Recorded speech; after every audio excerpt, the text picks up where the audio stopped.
Uh, I have always been a fan of riding denims. I was wearing some other brand, which was just like regular denim with pockets for your armor. But when I got to know about Bikeratti, I got excited knowing it has got Kevlar, like I said before, and it has also got E3O, knee armor and hip armor that comes along with the jeans.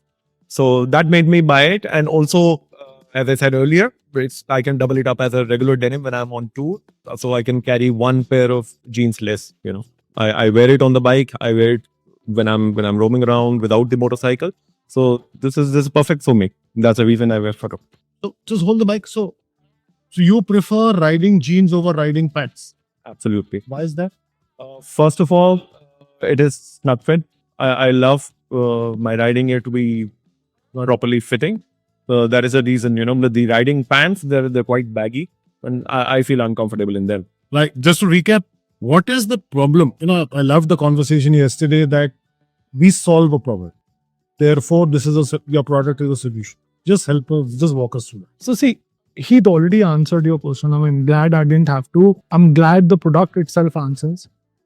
But you said, there's somebody who would be, let's say, investing in it in 1,800 rupees, denim. I don't know what it is. Honestly, I haven't even seen it. Honestly, I don't even know how they kind of can even produce it. Forget sell it. Like, even produce it at that price, I don't know. But that said, see, there are a lot of people in the market who are smart and mature enough to learn from somebody else's mistake. Like, okay, let's say I saw Mr. Behel falling, having a wound, had to waste a month and a lot of money to come out of it. And then there are people who are like, नहीं मैं तो गिरूंगा, मुझे चोट लगनी चाहिए, or rather I can't fall. I mean, there are all kind of people. For him, he the mature kind, wherein okay, I know about it, about the product or the ingredients that Bikeratti is using, and my life is precious. I mean, I value my life, and therefore this amount of money is not, more than how much I value my time and money. And then there are other kind of people who either think that the value of life is maybe not enough or not that much, or think that I'm not going to afford. But in my personal view and in our motorcycling circle, they say that there are two kind of riders. One who have fallen, one who will fall. There is no third kind. Well said. Yeah. So there is no third kind. And also another funny thing that I'll tell you, see, I started riding when I was 18. I'm 33 today. At least legally when I was 18. Okay. So that's approximately 15 years of riding. I am lucky to have, made certain mistakes and lived them to share it with people. With motorcycling, it's a little unforgiving in that sense, you might not be there. I mean, only last week only, I mean, I heard about 3 people passing away. I mean, that's Understood. So let's just do one thing and then we find some questions. I'll hold the mic. If you could just, and like we were speaking yesterday, I hear words like Kevlar, some density of fabric, some T3O armor. I have little information. I'm not a technical expert. And plus, because we are motorcycles, maybe we are 10% closer to the level of information that you have. To the newbie or somebody who has just heard of data bike, basically people coming into gear. If you can just deconstruct your indicate what is blog is it, then we'll invite questions. so. First, I'll start with Kevlar basically. So, see, whenever you, or God forbid, if you happen to have a fall, there are 2 things that are gonna happen. You have to trust me here. You don't have to try it yourself. Trust me when I say this. There is abrasion that's gonna happen against the tarmac, and then there is an impact that will happen. So these are the 2 things that will happen to you. So for abrasion, so that whenever you're going down, the road should not touch your skin. Otherwise, you know what's gonna happen. We use a fabric which is called DuPont Kevlar. DuPont is the name of the company. The name of the fabric is Kevlar. Now, for every gram of Kevlar, if you compare it in terms of the tensile strength is when you pull something, at what level does it break? That's a tensile strength. It is 6 times higher than steel, which means that it's very light yet very tensile. This is how we save, or the denim saves you from the abrasion. The other part is D3O. So basically, this is how Kevlar looks. Okay, this is a lining inside the denim on your hip, and it's also there on your knee. These are in the motorcycling apparel terms what we call as the high impact areas. The probability of you falling and hurting these areas are far more compared to the other areas. So this is where we put Kevlar. This is how it looks. So as we were saying, so these are the high impact areas. These are the high impact areas, the hip and the knee. Got it. And by hip, I mean not the hip, like this part. I'll just stand for them. So whenever you fall, mostly you're either going this way or you're going this way. So these areas, that is where the probability of the impact are the highest. Okay. So is being said about D3O, D3O. Yeah. I'm a average rider. I keep hearing C level 1, C level 2, SAS tag, this tag, that tag. Okay, now D3O. Yeah. So in consumer terms, what is D3O? And what does it do? Okay. So D3O is a brand that makes armors, basically. That's the armor which basically saves you from an impact. Again, this is generally put on high impact areas, which on a jacket would be your shoulder, your elbow, the back. On your riding pant, it will be the knee and the hip. So D3O is one of the brands. How it is different from the other CE rated armors in the market is, so D3O uses a patented material, which is their own formulation, which is a non-Newtonian material. Basically, it reacts to the amount of force applied to it. Like, it has a different characteristic, which basically depends on how much force you have applied to the product. So it's very soft. So what is this? This is lots of people keep saying this is the accordion panel. What does it do? So it's an accordion panel, it's in shading. So the idea with this is to provide you stretch. There are certain areas where you need flexibility. So I'm already wearing it, I can show it to them.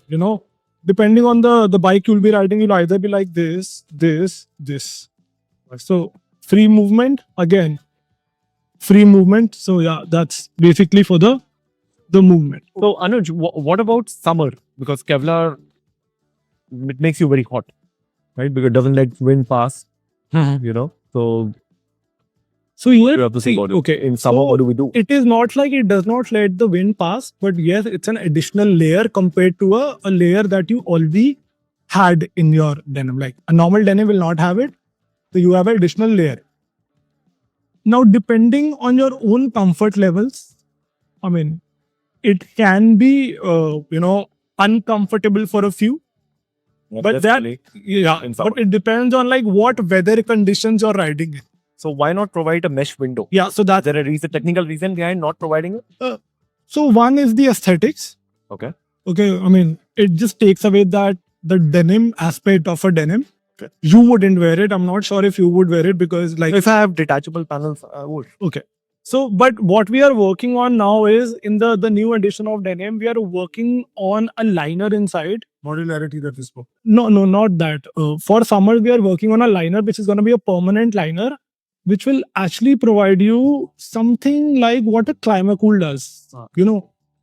Provides you that perspiration, or it like fastens the perspiration so that evaporative cooling principle in your body is activated and you feel cooler inside. So that is what we are planning to do now. Okay. So what we'll do is we'll use pause here now. We'll go when you still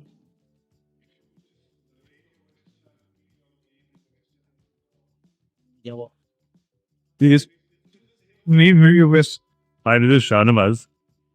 My question is that why a Kevlar liner and why not Kevlar infused inside the denim?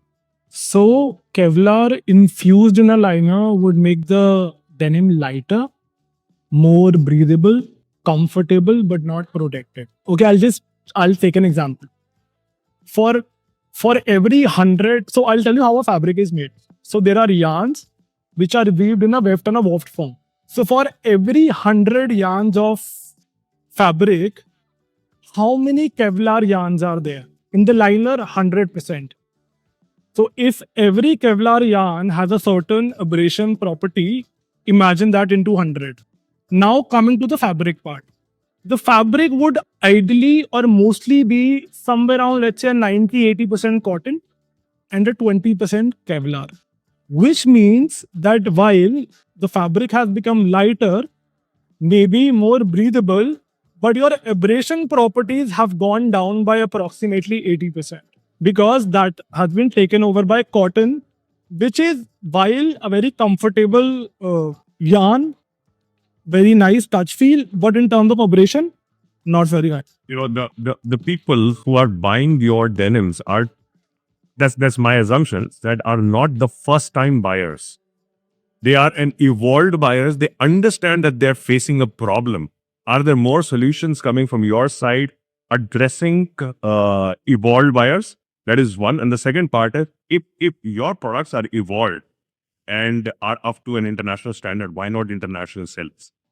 So, like every product has a certain life cycle. Okay, so when we started, most of the buyers were actually not the first time buyers. They were the informed people who had already used something, knew that the cheap stuff is not to work, or already had some international experience, knew about, let's say, a D3O or a Kevlar.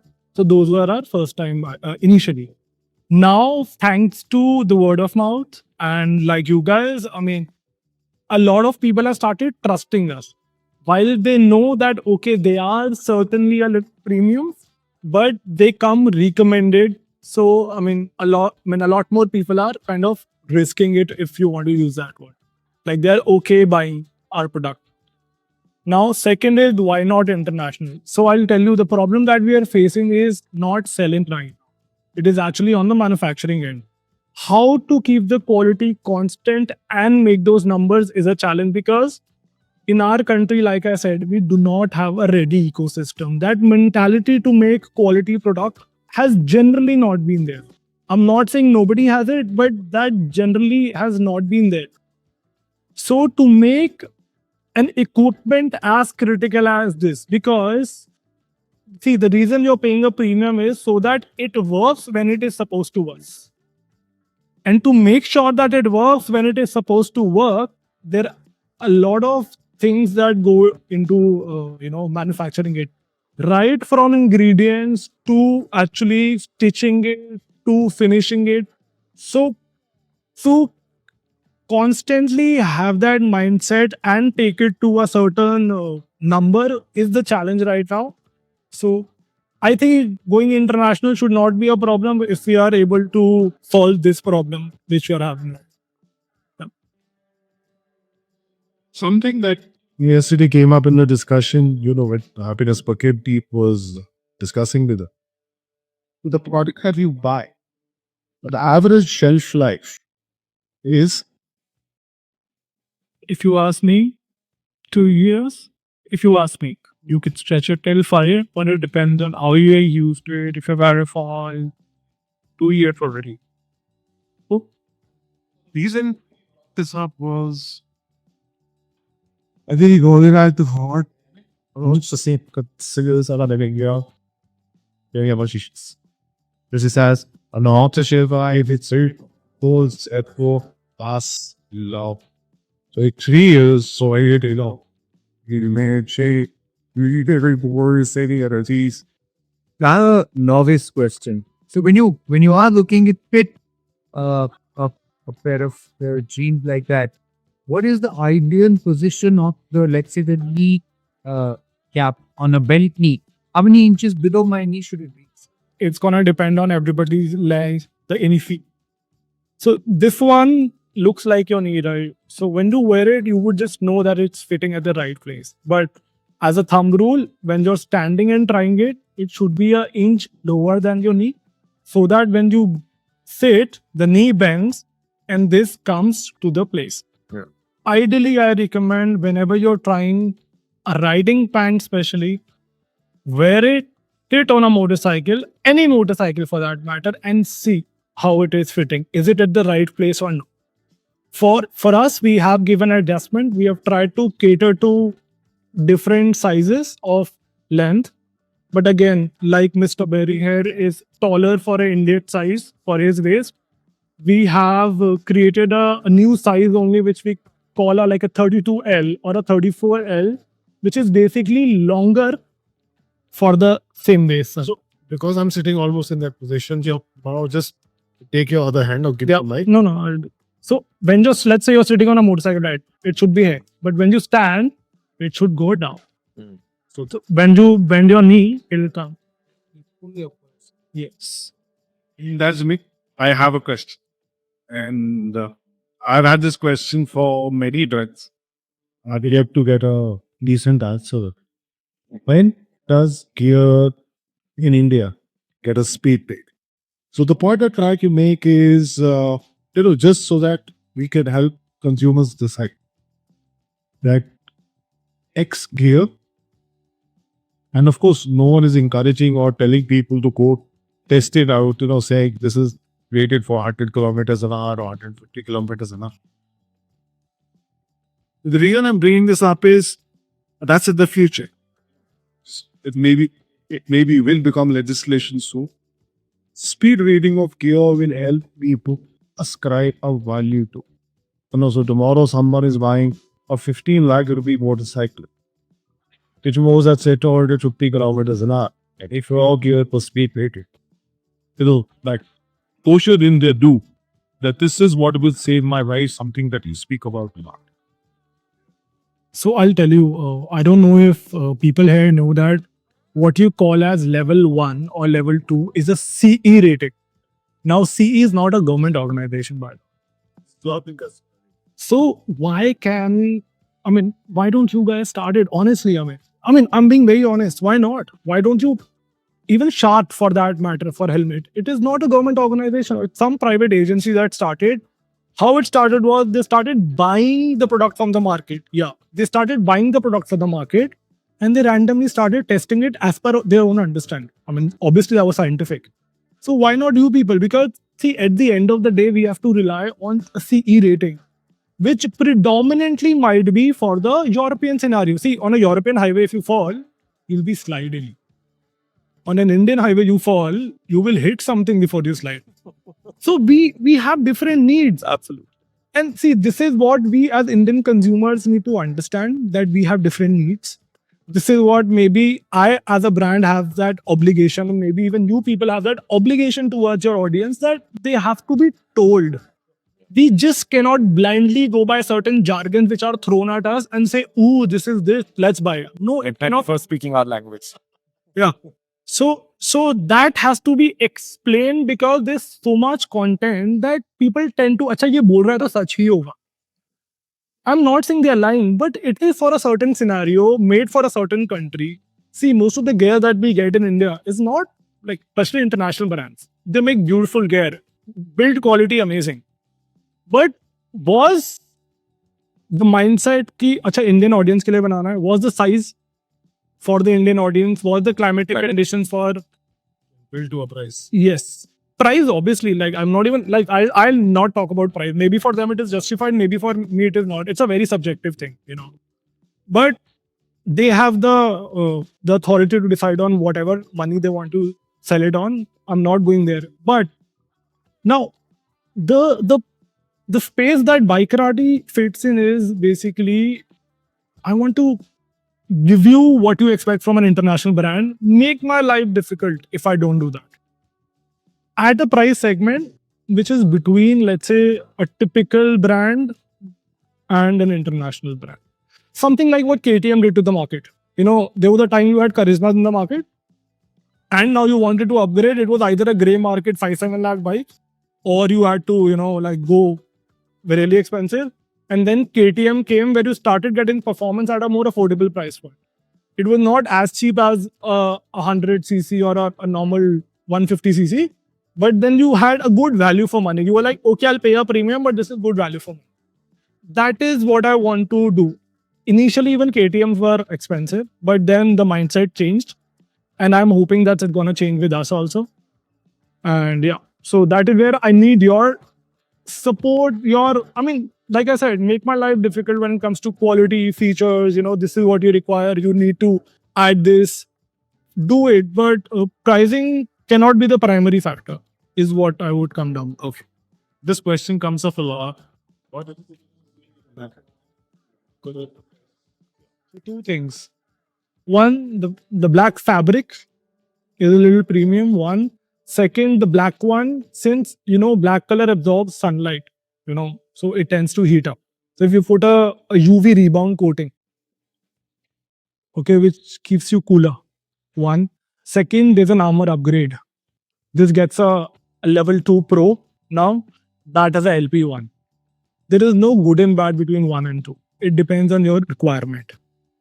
This is a long conversation which is going to take a lot of time if I get into it. But what I suggest is just to understand how it is different.